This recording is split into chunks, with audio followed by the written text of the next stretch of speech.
माँ का सम्मान। दोस्तों, मेरा नाम सावित्री शर्मा है। मेरी उम्र 62 साल है। लोग मुझे एक साधारण सी रिटायर्ड अध्यापिका समझते हैं, लेकिन मेरी ज़िंदगी की सच्चाई कुछ और ही है। मैं बनारस की एक छोटी सी कॉलोनी में अकेले रहती हूँ। सुबह मंदिर जाना, थोड़ी बहुत किताबें पढ़ना और बच्चों को मुफ्त में पढ़ा देना, यही मेरी ज़िंदगी है। लेकिन इस सादगी के पीछे छिपी है एक ऐसी कहानी जिसे अगर आप सुनेंगे तो शायद आपकी आंखें भी नम हो जाएं। पति की मौत और एक राज। आज से 5 साल पहले मेरे पति अचानक इस दुनिया को छोड़कर चले गए। उस दिन अस्पताल के बाहर खड़े खड़े मुझे लगा जैसे मेरी पूरी दुनिया ख़त्म हो गई। लेकिन असली झटका मुझे तब लगा जब उनके वकील ने मुझे एक फ़ाइल दी। उस फाइल में लिखा था शर्मा इंडस्ट्रीज की पूरी मालिक सावित्री शर्मा। मेरे पति शहर की एक बड़ी कंपनी चलाते थे, लेकिन उन्होंने यह बात कभी किसी को नहीं बताई, यहाँ तक कि अपने बेटे रोहन को भी नहीं। उन्होंने मुझसे कहा था, सावित्री, अगर कभी मैं ना रहूं तो कंपनी संभाल लेना, लेकिन रोहन को सब कुछ आसानी से मत देना, उसे ज़िंदगी की कीमत खुद समझने दो। मैंने उनकी आखिरी इच्छा मान ली। बेटे की ज़िंदगी, मेरा बेटा रोहन मेरी दुनिया था। पति की मौत के बाद वो पूरी तरह टूट गया था। मैंने उसे संभाला, उसकी पढ़ाई पूरी करवाई और फिर अपनी ही कंपनी में नौकरी दिलवा दी। लेकिन उसे कभी यह नहीं बताया कि उस कंपनी की असली मालिक उसकी माँ है। धीरे धीरे रोहन की ज़िंदगी बदलने लगी। अब वो शहर के सबसे महंगे इलाके में रहने लगा। महंगी गाड़ी, ब्रांडेड कपड़े और नई नई पार्टियों। मैं दूर से सब देखती रही और खुश होती रही कि मेरा बेटा आगे बढ़ रहा है। 50 लाख का फैसला।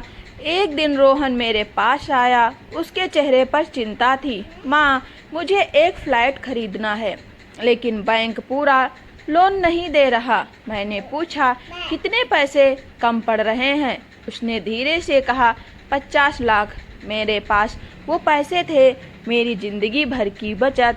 लेकिन एक माँ अपने बेटे के लिए क्या नहीं करती। मैंने बिना एक पल सोचे रुपये 50 लाख उसे दे दिए। उसने वादा किया, माँ, 2 साल में पैसे वापस कर दूंगा। लेकिन दोस्तों, समय गुजरता गया। 2 साल, 3 साल, 4 साल और वह वादा सिर्फ एक वादा बनकर रह गया। लेकिन मैंने कभी उससे पैसे नहीं मांगे, क्योंकि माँ के दिल में हिसाब नहीं होता, सिर्फ प्यार होता है। जिंदगी का सबसे कठिन दिन। कुछ महीनों पहले मेरी तबीयत अचानक खराब रहने लगी। डॉक्टर ने जांच के बाद कहा, आपकी रीढ़ की हड्डी बहुत खराब हो चुकी है, जल्दी ऑपरेशन करवाना पड़ेगा। मैंने पूछा, ऑपरेशन के बाद? डॉक्टर बोले, कम से कम 15 दिन किसी की देखभाल की ज़रूरत होगी। उस समय मुझे अपने बेटे की याद आई। मैंने सोचा, अब शायद मेरा बेटा मेरे काम आएगा। बेटे के घर एक दिन मैं उसका घर पहुंच गई। दरवाजे की घंटी बजाई। दरवाज़ा मेरी बहू नेहा ने खोला। मुझे देखते ही उसका चेहरा बदल गया। उसने ठंडी आवाज़ में कहा, ये कोई धर्मशाला नहीं है जहाँ कोई भी आकर रहने लगे। उसकी बात मेरे दिल को चीर गई। फिर भी मैंने हिम्मत करके कहा, बेटा, मेरी तबीयत खराब है, कुछ दिन यहाँ रहना है। तभी अंदर से रोहन बाहर आया। मैंने सोचा अब सब ठीक हो जाएगा, लेकिन उसने नज़रें झुकाकर कहा, माँ, हमारी ज़िंदगी बहुत व्यस्त है, आपका यहाँ रहना मुश्किल होगा। उस पल मुझे लगा जैसे किसी ने मेरे दिल पर पत्थर रख दिया हो। फिर मैं चुपचाप वहाँ से वापस लौट आई। एक खतरनाक साजिश। उस रात मैं घर में अकेली बैठी थी। तभी मेरे फ़ोन पर बैंक मैसेज आया, आपके खाते से जुड़ा मोबाइल नंबर बदलने की कोशिश की गई है। मैं घबरा गई। कुछ देर बाद दूसरा मैसेज आया, आपके खाते की लिमिट बढ़ाने की प्रक्रिया चल रही है। मुझे तुरंत शक हुआ मैंने तुरंत बैंक फ़ोन करके सब रोक दिया। अगले दिन बैंक पहुंची। मैनेजर ने कहा, अगर OTP मिल जाता तो आपके सारे पैसे ट्रांसफ़र हो जाते। मेरे पैरों तले ज़मीन खिसक गई। सबसे बड़ा झटका उस दिन मैं घर आई और पुराने कागज़ देखने लगी। तभी मुझे रोहन का पुराना टैबलेट मिला। उसमें जो देखा उसने मेरा दिल तोड़ दिया। उसमें इंटरनेट पर सर्च किया गया था, बुजुर्ग माँ की संपत्ति अपने नाम कैसे करवाएं, पावर ऑफ अटर्नी कैसे बनवाएं। अब मुझे सब समझ आ गया। सच्चाई का जाल। मैंने अपने वकील से संपर्क किया।